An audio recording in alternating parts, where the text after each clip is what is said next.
우리가 인생을 살아가면서 힘을 얻기를 원한다면, 그리고 안식과 평화를 원한다면, 그리고 행복하기를 원한다면, 성도는 말씀의 참맛을 맛보아야 합니다.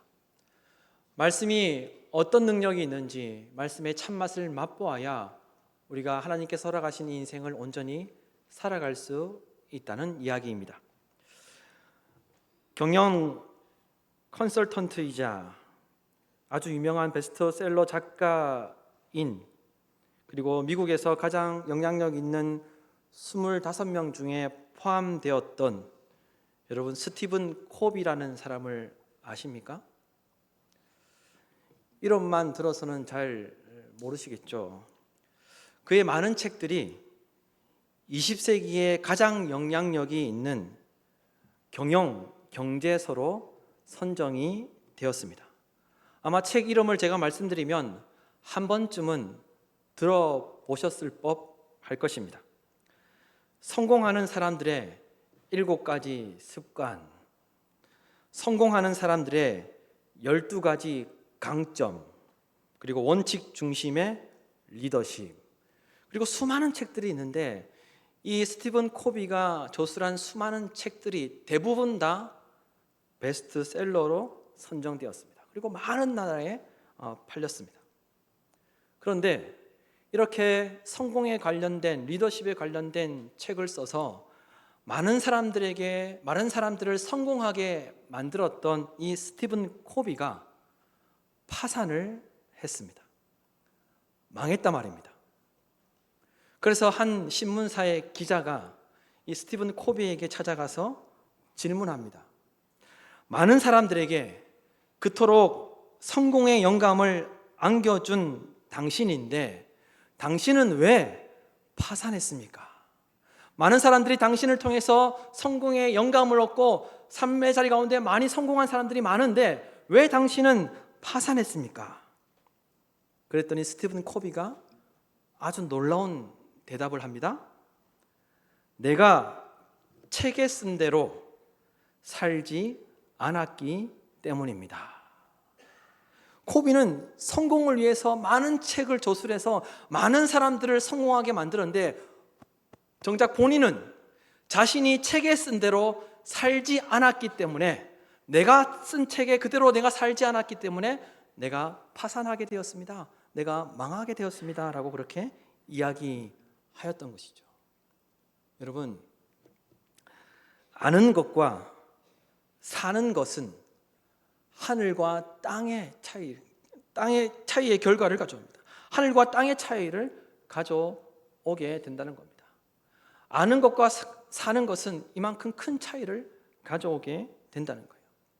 스티븐 코비가 내가 책에 쓴 대로 살지 않아서 파산하였다라고 이야기한 것처럼 성도에게 있어서 마찬가지입니다. 성경, 즉 말씀도 같은 논리로 적용될 수 있다고 저는 생각합니다. 성도가 말씀을 아는 것과 사는 것은 많은 차이가 있습니다. 성도는 말씀을 아는 것과 사는 것에 상상할 수 없는 차이를 가져온다는 것을 우리가 기억하며 살아야 한다는 것이죠. 여러분, 성도가 어떻게 자신의 삶을 지키며 성경에서 수없이 이야기하고 있는 복 있는 사람이 될 수 있습니까? 아는 것으로는 안 된다는 거예요. 성경을 많이 알고 있다고 저와 여러분의 삶이 지켜지는 것이 아니라는 겁니다. 어떻게 복 있는 삶을 살아갈 수 있습니까? 말씀대로 성경대로 사는 것이 중요하다는 것입니다. 시편 1편에 보면 복 있는 사람은 이라고 이야기하면서 많은 말씀들을 하고 있죠. 복 있는 사람은 오직 여호와의 율법을 즐거워하며 그의 율법을 주야로 묵상하는도다. 말씀을 주야로 묵상하고 말씀대로 사는 사람이 복 있는 사람이 될 수 있다라고 이야기하고 있습니다. 말씀을 많이 안다고 복 있는 사람이 아니라 말씀을 묵상하고 묵상한 말씀대로 사는 사람이 복 있는 사람 거예요. 다윗은 시편 19편에서 말씀이 인생 가운데 얼마나 크게 영향을 끼치는지, 말씀이 우리의 인생 가운데 얼마나 놀라운 영향을 끼치는지 자신이 경험한 바를 구체적으로 고백하고 있고 알려주고 있습니다. 그래서 오늘 말씀에 보면 그 말씀이 송이꿀보다 달다고 하였던 것이죠. 여러분, 말씀의 단맛을 경험하고 계십니까? 어떻게 하면 말씀의 참맛을 맛보는 인생이 될 수 있겠습니까? 오늘 본문 시편 19편을 살펴보면서 말씀이 어떻게 우리에게 단맛과 같이 우리의 인생을 달콤한 인생이 되도록 해주는지 오늘 말씀을 살펴보면서 하나님의 은혜를 나누고자 합니다. 여러분, 먼저 7절에서 9절 말씀을 화면을 보시면서 표준 세번역 성경으로 다 함께 한 목소리로 읽도록 하겠습니다. 주님의 교훈은 완전하여서 사람에게 생기를 북돋워 주고 주님의 증거는 참되어서 어리석은 자를 깨우쳐 준다. 주님의 교훈은 정직하여서 마음에 기쁨을 안겨주고 주님의 계명은 순수하여서 사람의 눈을 밝혀준다. 주의 말씀은 티 없이 맑아서 영원토록 견고히 서 있으며 주의 법규는 참되어서 한결같이 바르다. 아멘. 이 고백은 다윗이 자신이 말씀을 묵상하고 말씀대로 살아보니 우리의 몸과 마음 그리고 삶에도 영향을 주고 놀라운 변화를 가져온다는 것을 고백한 내용입니다. 그러면서 말씀의 탁월함과 유익함에 대해서 6가지로 고백하고 있습니다. 다윗은 이 6가지를 고백하며 말씀의 위대함에 대해서, 말씀이 어떤 위대함이 있는지, 말씀이 우리의 인생 가운데 어떻게 놀랍게 역사하는지, 우리에게 어떤 영향을 주고 있는지 6가지를 통해서 말씀의 위대함을 고백하며 찬양하고 있죠. 그 6가지는 다음과 같습니다. 여러분 잘 들어보십시오. 첫째로, 말씀이 생기를 북돋워 준다라고 고백하였습니다. 우리가 가지고 있는 성경, 개역 개적 성경에는 영혼을 소성시킨다라고 그렇게 번역되어 있는데, 이 뜻은 복원되게 한다, 돌아오게 한다는 그런 의미를 가지고 있습니다. 따라서 말씀이 우리를 살아가도록, 우리가 살 수 있도록 의지와 의욕을 살아나게 해준다는 거예요. 왜 내가 삶에 의욕이 없지? 왜 나는 삶을 살아가는데 이렇게 힘이 안 나지? 라고 생각되시는 분들이 있습니까? 말씀이 우리가 살아가도록, 우리가 살 수 있도록 의지와 의욕을 살아나게 해준다는 것입니다. 둘째로, 말씀이 지혜롭게 해준다라고 다윗은 고백하였습니다. 우둔한 자를 지혜롭게 한다는 것은 유혹에 넘어가지 않도록 바른 선택을 할 수 있도록 도와준다는 그런 의미입니다. 시편 119편 98절에서 10절 말씀에 보면 이런 말씀이 있죠. 주의 계명들이 항상 나와 함께 함으로 그것들이 나를 원수보다 지혜롭게 하나이다. 내가 주의 증거들을 늘 읊조림으로 나의 명철함이 나의 모든 스승보다 나으며 주의 법도를 지킴으로 나의 명철함이 노임보다 나으니이다. 말씀이 이와 같은 능력이 있다는 겁니다. 말씀에 이런 탁월함이 있다는 겁니다. 말씀이 이와 같이 우리의 삶 가운데 아주 놀라운 영향력을 끼치고 있다는 거예요. 말씀이 우리를 지혜롭게 해준다는 거예요. 말씀이 원수들보다 우리를 더 지혜롭게 해준다고 하고 있습니다. 말씀이 스승들보다 더 지혜롭게 한다고 하고 있습니다. 말씀이 노인들보다, 삶의 경륜과 연륜을 갖춘 그 어르신들보다 더 우리에게 명철함을 준다라고 그렇게 다윗이 고백하였던 것이죠. 말씀을 통해서 세상에서 살 수 있는 지혜를 얻고 말씀을 통해서 능숙하게 살아갈 수 있게 된다라고 다윗이 고백한 것입니다. 넷째로, 말씀이 눈을 밝혀줍니다. 시편 119편 105절 말씀에 보면 이런 말씀이 있죠. 주의 말씀은 내 발의 등이요 내 길의 빛이니이다. 그리고 시편 119편 130절 말씀에 보면 주의 말씀을 열면 빛이 비추어라고 이렇게 말씀하고 있습니다. 주의 말씀을 열면 빛이 비추어. 주의 말씀이 우리에게 그와 같이 빛이 되어서 빛을 비추게 된다는 거죠. 이 말은 말씀이 빛이 되어서 보이지 않는 것을 보게 하는 통찰력을 준다는 것입니다. 다른 사람들은 보지 못하고 다른 사람들은 깨닫지 못하고 다른 사람들의 눈에는 보이지 않지만 우리가 말씀을 묵상하고 말씀대로 살면 그 말씀이 빛이 되어서 통찰력을 얻게 해준다는 거예요. 다른 사람들이 보이지 못하는 그런 길을 보게 된다는 것입니다. 그와 같은 말씀의 능력이 있다는 거예요. 다섯째로, 말씀이 견고히 서게 해준다라고 다윗은 고백하였습니다. 개역 개정에는 영원까지 이르게 한다라고 그렇게 이야기하고 있는데, 이 말은 미래를 향해 나아갈 때 견고하게 하신다는 그런 의미입니다. 우리가 앞일을 알지 못해서 불안하지만 말씀이 우리가 미래를 향하여 나아갈 때 우리의 삶을 견고하게 해준다는 거예요. 말씀을 의지하면 모래 위에 세운 집이 아니라 반석 위에 세운 집같이 그런 견고한 인생을 살아가게 된다는 것을 다윗이 고백하였습니다. 마지막 여섯째로, 말씀이 의롭게 한다고 그렇게 고백하였죠. 의로운 삶을 살아갈 수 있도록 말씀이 그렇게 도와준다라고 하였습니다. 여러분, 디모데후서 3장 16절에서 17절 말씀에 보면 이런 말씀이 있습니다. 모든 성경은 하나님의 감동으로 된 것으로 교훈과 책망과 바르게 함과 의로 교육하기에 유익하니 이는 하나님의 사람으로 온전하게 하며 모든 선한 일을 행할 능력을 갖추게 하려 함이라. 말씀이 선하게 살도록 깨닫게 해주고, 말씀이 선이 무엇인지 가르쳐주고, 말씀이 우리를 교육하여서 선하게 살아갈 수 있는 힘을 준다는 겁니다. 다윗은 이처럼 하나님의 말씀이 이 6가지의 그 놀라운 능력으로 나타나게 된다라고 하였습니다. 그래서 우리의 몸과 마음뿐만 아니라 삶에도 영향을 주고 변화를 가져온다라고 그렇게 고백하고 말씀에 대해서 찬양하였습니다. 말씀을 통해서 살아갈 수 있고, 말씀을 통해서 살 수 있고, 말씀을 통해서 하나님이 우리를 살도록 하신다라고 다윗이 고백하였던 것이죠. 여러분, 그렇다면 다윗처럼 말씀이 우리의 몸과 마음 그리고 삶에 힘을 주고 변화를 주고 있습니까? 이러한 6가지의 그 말씀의 그 놀라운 은혜들, 놀라운 능력을 여러분 경험하고 계십니까?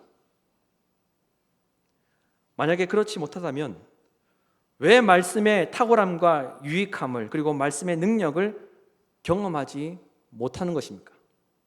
왜 다윗은 이렇게 말씀에 놀라운 은혜가 있고 놀라운 능력이 있고 말씀을 통해서 모든 사람들이 변화된다는 것을 고백하고 있는데 왜 저와 여러분은 이런 말씀의 탁월함과 유익함과 말씀의 능력을 왜 경험하지 못합니까? 말씀을 묵상하지 않기 때문에 그렇습니다. 말씀을 묵상하지 않기 때문에 말씀의 참맛을 맛보지 못하고 살아가고 있는 것이죠. 오늘 말씀 14절에도 이야기하고 있고 서두에 말씀드린 시편 1편 2절에도 말씀하고 있는 것처럼 말씀을 묵상하지 않기 때문에 말씀의 참맛을 맛보지 못하는 것입니다. 말씀을 묵상하지 않고 있기 때문에 말씀의 탁월함과 유익함과 말씀의 능력을 경험하지 못하는 것이죠.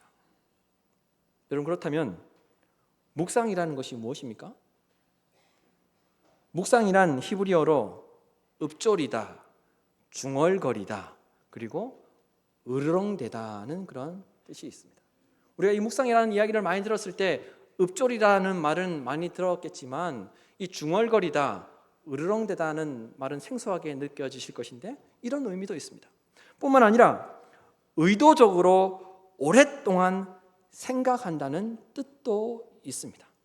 묵상은 의도적으로 하나님의 말씀을 의도적으로 오랫동안 생각하는 것이 바로 묵상이라는 거죠. 저는 설교로 말씀을 준비하면서 묵상이라는 여러 의미들을 생각하면서 개인적으로 으르렁대다는 이 의미가 제게 참 좋게 느껴졌습니다. 으르렁대다. 예를 들어 여러분, 사자가 언제 으르렁댑니까? 사자가 날카로운 이빨을 드러내면서 언제 으르렁대죠? 사냥할 때, 자기가 목표하고 있는 그 사냥감을 붙잡을 때 사자가 으르렁거리면서 때로는 걸어가기도 하고 필요해서 뛰어가기도 합니다. 그리고 또 언제 으르렁댑니까? 누군가가 공격할 때 자신을 지키기 위해서 으르렁댑니다. 성도가 말씀을 묵상하는 것은 세상을 이기며 자신을 지키기 위한 무기가 된다는 것입니다. 그래서 말씀을 묵상해야 하는 것이죠. 말씀을 묵상함으로 어떤 목표를 이룰 수 있고, 말씀을 묵상함으로 자신의 삶을 지킬 수 있다는 겁니다. 그래서 성도에게 이 말씀 묵상은 무기가 된다는 거예요. 히브리서 4장 12절 말씀에 보면 이런 말씀이 있습니다. 하나님의 말씀은 살아있고 활력이 있어 좌우의 날선 어떤 검보다도 예리하여 혼과 영과 및 관절과 골수를 찔러 쪼개기까지 하며 또 마음의 생각과 뜻을 판단하나니. 말씀이 무기가 된다는 것이죠. 여러분 보십시오. 성도는 세상을 향하여서, 사단 마귀를 향하여서, 죄의 유혹을 향하여서 적극적으로 말씀을 가지고 으르렁대야 합니다. 말씀을 묵상해야 말씀의 참맛을 맛볼 수 있다는 것입니다. 여러분 그런데 우리는 어떻습니까?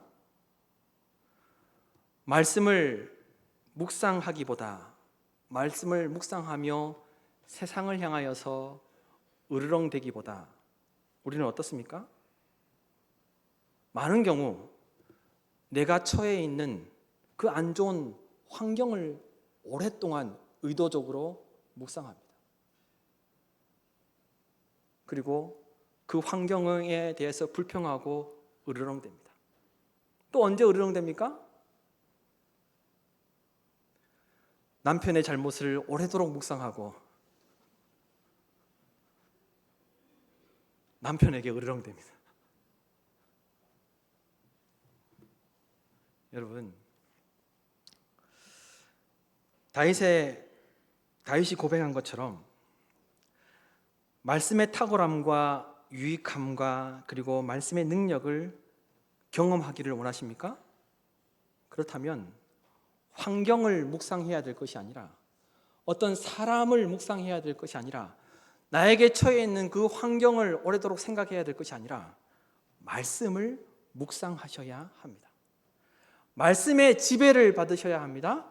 말씀을 묵상하고 말씀대로 사시면서 그 말씀을 가지고 내가 이겨야 할 그 대상에게 으르렁대셔야 한다는 겁니다. 그 환경에게 으르렁대셔야 합니다.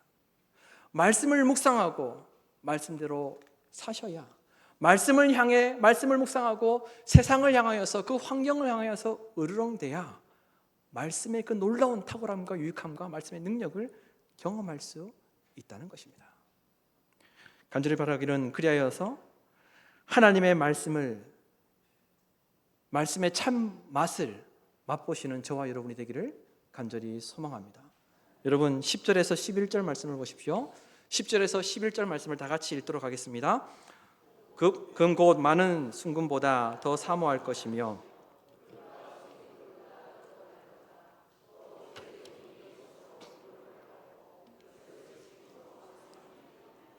아멘. 10절에서 11절 말씀을 표준 세번역은 이렇게 번역하고 있습니다. 주님의 교훈은 금보다 순금보다 더 탐스럽고 꿀보다 송이꿀보다 더 달콤하다. 그러므로 주님의 종이 그 교훈으로 경고를 받고 그것을 지키면 푸짐한 상을 받을 것이다. 그러므로 주님의 종이 그 교훈으로 경고를 받고 그것을 지키면 푸짐한 상을 받을 것이다. 여러분, 오늘 말씀 속에 있는 이 송이꿀을 보신 적이 있으십니까? 송이꿀을 보신 적이 있으십니까? 10절에서 말하는 송이꿀은 송이로 만든 꿀이 아니라 벌집에 들어있는 꿀을 떼어낼 때 그때 덩어리로 떨어지게 되는데 이 덩어리로 된 꿀을 이야기하는 것입니다. 그래서 마치 송이처럼 어떤 막대기나 어떤 도구를 이용해서 이렇게 벌집에 있는 그 꿀을 떼어낼 때 그 위가 이렇게 크게 이렇게 덩어리져 있는 그것을 송이꿀이라고 그렇게 불렀습니다. 당시에 팔레스타인 지역에는 큰 나무의 틈이나 바위 틈에 야생 벌집들이 많았는데 거기서 꿀을 떼어낼 때 벌집 덩어리가 떨어지는 것을 보고 그것을 보고 송이꿀이라고 이야기했다는 것입니다. 말씀이 이런 꿀 덩어리보다 더 달다고 다윗이 고백한 것이죠. 그런데 여기서 이 달다라는 이 달콤하다라는 이 말은 히브리어로 맛을 표현한 것이기도 하지만 또 다른 의미가 있습니다. 즐거움을 표현할 때 사용되기도 하였던 단어라는 것입니다. 따라서 주의 말씀이 어떻다는 겁니까? 주의 말씀이 꿀송이보다 더 달 뿐만 아니라 삶의 자리에서도 즐거움을 맛볼 수 있게 한다는 것을 의미하는 것이죠. 그렇다면 여러분, 어떻게 하면 다윗처럼 말씀의 그 단맛을, 그 즐거움을 경험할 수 있겠습니까? 계속해서 이야기하고 말씀드리고 있는 것처럼 말씀을 묵상할 때입니다. 말씀을 항상 읊조릴 때, 세상에서 말씀으로 으르렁댈 때, 세상을 향하여서 말씀으로 으르렁댈 때 말씀의 단맛을 경험할 수 있다는 것입니다. 말씀을 묵상해야 인생에서 달콤한 즐거움을 맛볼 수 있게 된다는 것입니다. 말씀을 묵상하며 말씀대로 살아야 삶의 자리에서 즐거움을 경험할 수 있게 된다는 것을 이야기하고 있습니다. 그래서 히브리어 원어 성경에 보면, 우리가 오늘 표준 세번역으로 읽었지만 히브리어 원어 성경에도 보면 11절이 시작될 때 그러므로라고 이렇게 시작되는 것이죠. 말씀 묵상하는 것이 너무나도 중요하기 때문에 말씀을 묵상하고 세상을 향하여서 그 말씀을 중얼거리는 것, 읊조리는 것, 으르렁대는 것이 너무나도 중요하기 때문에 그러므로라고 이 11절이 시작된 것입니다. 그리고 무엇이라고 이야기하고 있습니까? 말씀의 경고를 받고 말씀대로 살면 풍성한 상을 받는다라고 다윗이 고백하였던 것입니다.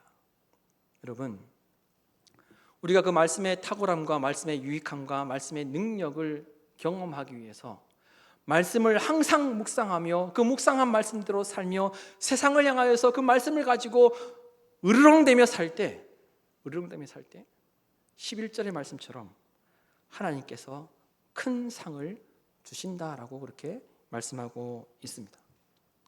그런데 여기서 이 상이라는 이 히브리어도 참 재미있는 단어입니다. 히브리어로 이 상이라는 이 단어는 에켐이라는 단어인데 그 뜻은 보상을 의미하는 품삯이라는 그런 뜻도 있고 또 발꿈치라는 뜻도 있습니다. 발꿈치. 여러분, 발꿈치 하면 성경의 인물 가운데 누가 생각이 나십니까? 누가 생각나죠? 야곱. 이쪽에서 야곱이 생각나죠. 야곱의 이름의 뜻이 발꿈치입니다. 같은 히브리어입니다. 당시에 유대인들이 이 11절의 상이라는 단어를 들었을 때 누구를 떠올렸겠습니까? 우리도 야곱을 떠올릴 수 있을 정도이니까 당연히 그들은 야곱을 떠올렸죠. 야곱이 에서의 발꿈치를 잡고 태어났지만 약복 강가에서 하나님의 사자와 씨름함으로 인하여서 어떻게 됩니까? 그의 이름이 이스라엘로 바뀌게 됩니다. 이스라엘의 조상이 됩니다.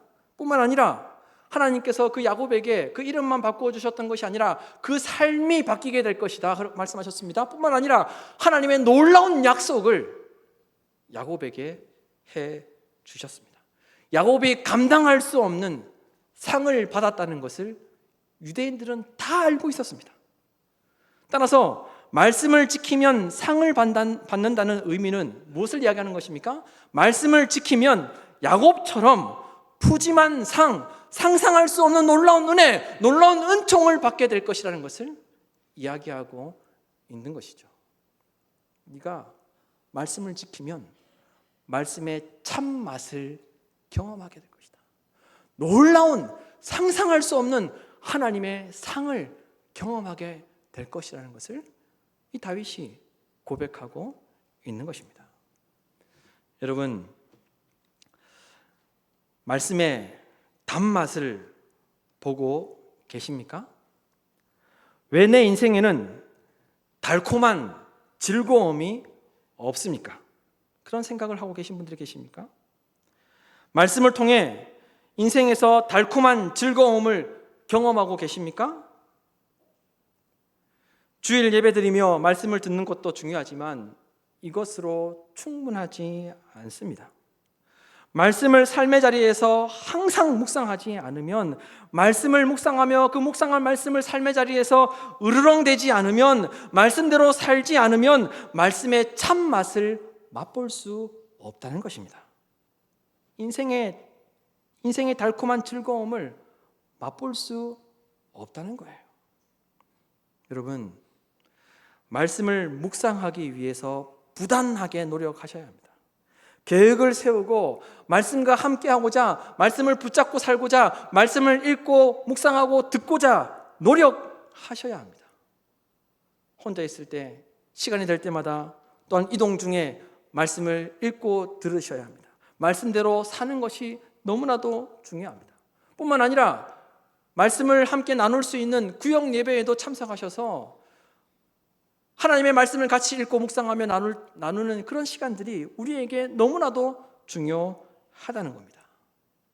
여러분, 말씀을 항상 묵상하시면서 말씀의 참맛을 경험하시고 말씀을 통해 달콤한 인생들이 다 되시기를 주님의 이름으로 축복합니다. 말씀을 지키면 야곱처럼 상상할 수 없는 하나님께서 상을 베푸신다는 것을 기억하고 하루하루 살아가는 저와 여러분이 되기를 간절히 소망합니다. 마지막으로, 말씀을 묵상하지 않으면 하나님께서 기뻐하시지 않는 것은 당연하고 그 인생도 행복할 수가 없습니다. 여러분, 12절에서 14절 말씀을 보십시오. 12절에서 14절 말씀을 다 같이 읽도록 하겠습니다. 자기 허물을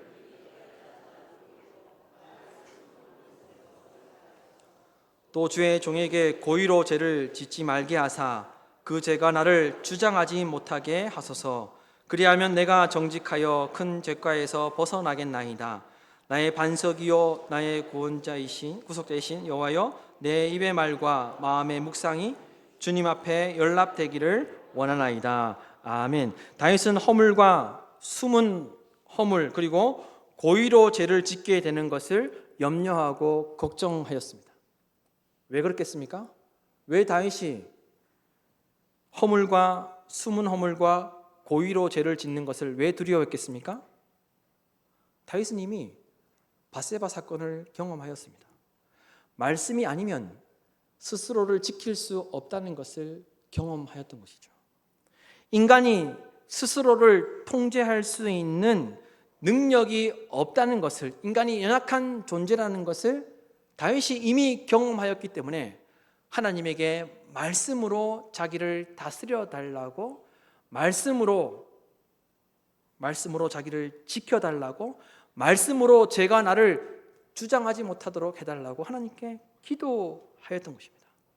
그래서 다윗은 말씀의 경고를 들을 때 모든 허물과 죄로부터 벗어날 수 있게 된다고 하였습니다.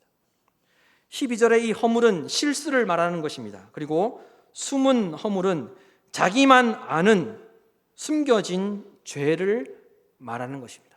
뿐만 아니라 이 13절에 고의로 죄를 짓지 말게 하사에서 이 고의는 교만과 오만을 이야기하는 것입니다. 따라서 무엇을 이야기하는 것입니까? 말씀이 없으면 실수가 반복되고 말씀이 없으면 자신만 아는 죄를 계속 짓게 되니까 하나님 말씀으로 저를 지켜주시고 죄의 다스림을 받지 않도록 사망의 권세 아래 있지 않도록 하나님 도와주십시오라고 그렇게 강구하였던 것입니다. 말씀이 없으면 자신이 기준이 되고 말씀이 없으면 자신의 판단이 옳다라고 고집하게 되고 말씀이 없으면 자기 생각대로 살아가는 교만함이 나타나기 때문에 그것이 하나님 앞에 죄가 되기 때문에 하나님께 그와 같이 말씀으로 자기를 지켜달라고 그렇게 고백하였던 것이죠. 여러분, 스티븐 코비가 성공을 위해서 수많은 책을 썼고 수많은 사람들이 스티븐 코비의 책을 읽고 성공하였습니다. 그래서 스티븐 코비는 많은 사람들에게 사랑을 받았습니다. 그런데 정작 자신은 파산했습니다. 멸망하고 말았습니다. 왜 그렇습니까? 자신이 책에 쓴 대로 살지 않았기 때문에 그렇습니다. 아는 것은 많았는데 그대로 살지 않았기 때문에 파산하고 말았던 것입니다. 여러분, 말씀을 항상 묵상하심으로 말씀의 탁월함과 유익함과 말씀의 능력을, 그 말씀의 참맛을 맛보시는 저와 여러분이 되기를 간절히 소망합니다. 말씀을 지켜 말씀대로 사심으로 말씀의 참맛을 맛보셔서 우리의 몸과 마음과 그리고 뿐만 아니라 삶에도 힘을 얻고 하나님의 푸짐한 상을 받는 저와 여러분이 되기를 주님의 이름으로 축원합니다.